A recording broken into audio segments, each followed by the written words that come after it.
Hello guys! Welcome to my YouTube channel! Good day po sa ating lahat. Ngayon po, mag-harvest po ako ng aking indoor na dahon ng sili. Look at this guys! Ang dami ng mga bunga. It's very nice.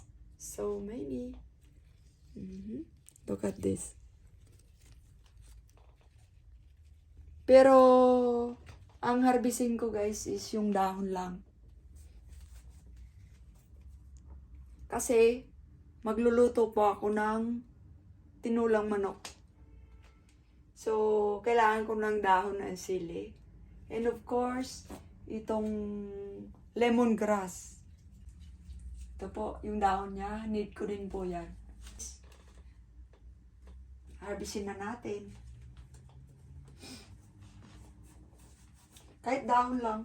Dahon lang needed po sa tinulang manok ko.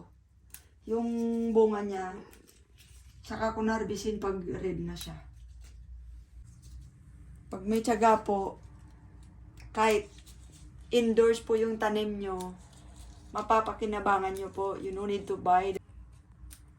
Dito kasi sa Russia, walang dahon ng sili dito na binibenta, puro bunga.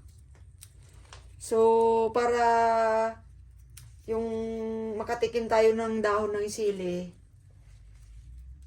yung bunga, bibili ka ng hinog, tapos itanim mo yung buto. Ngayon, nag-success yung aking experiment. So, yan. Dahil kailangan ko ng dahon ng sili para sa aking tinulang manok, kailangan ko mag-harvest.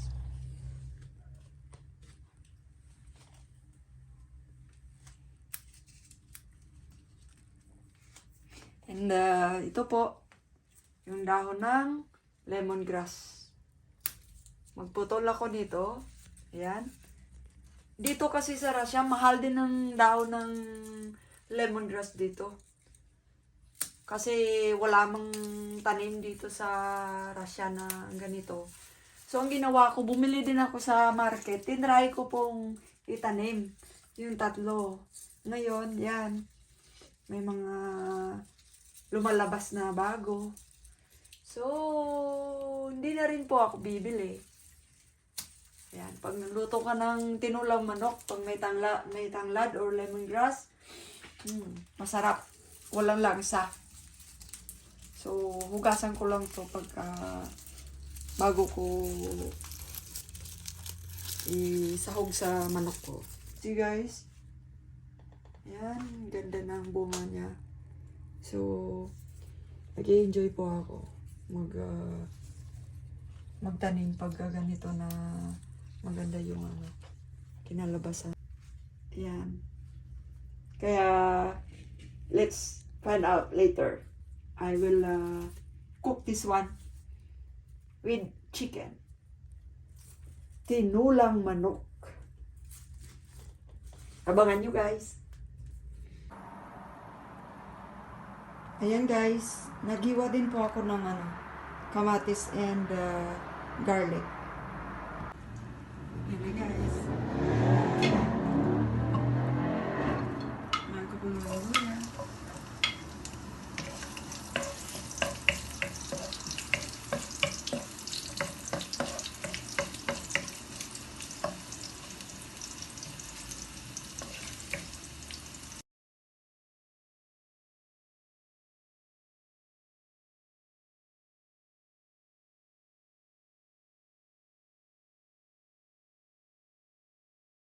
Moments later. Guys, tapos natin gisa-gisa. Ayan na.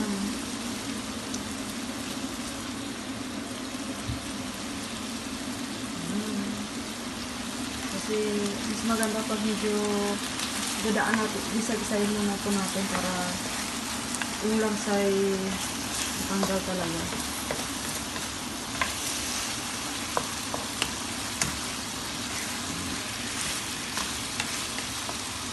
Okay na. Sunod ko yung tomato. Ayan. Yung hiniwa kong tomato.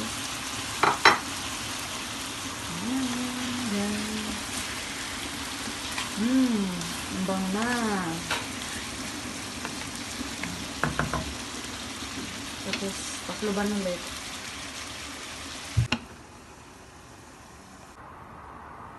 Ayan. Check na natin. After a few minutes.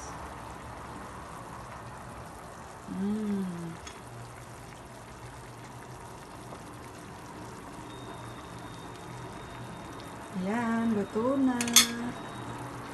Tapos saka natin lalagay yung dahon ng sili. Yan na guys. Lagay ko na yung dahon ng sili.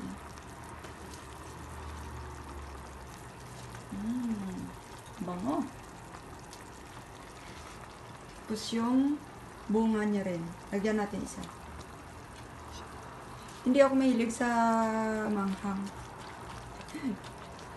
Pero mas masarap din yung gulay sili. Yan na guys. Yung dahon ko kasi mabilis lang yan maluto. Kaya pangit din pagka ma-overcook siya. Ayan, luto na yan. Mix lang natin konti. Tinulang manok ko po.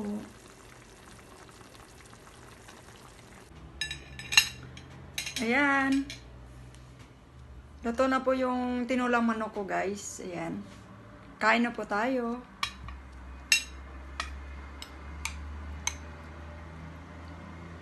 Tapos may, siyempre, hindi mawala yung brown rice. Yummy! Sarap.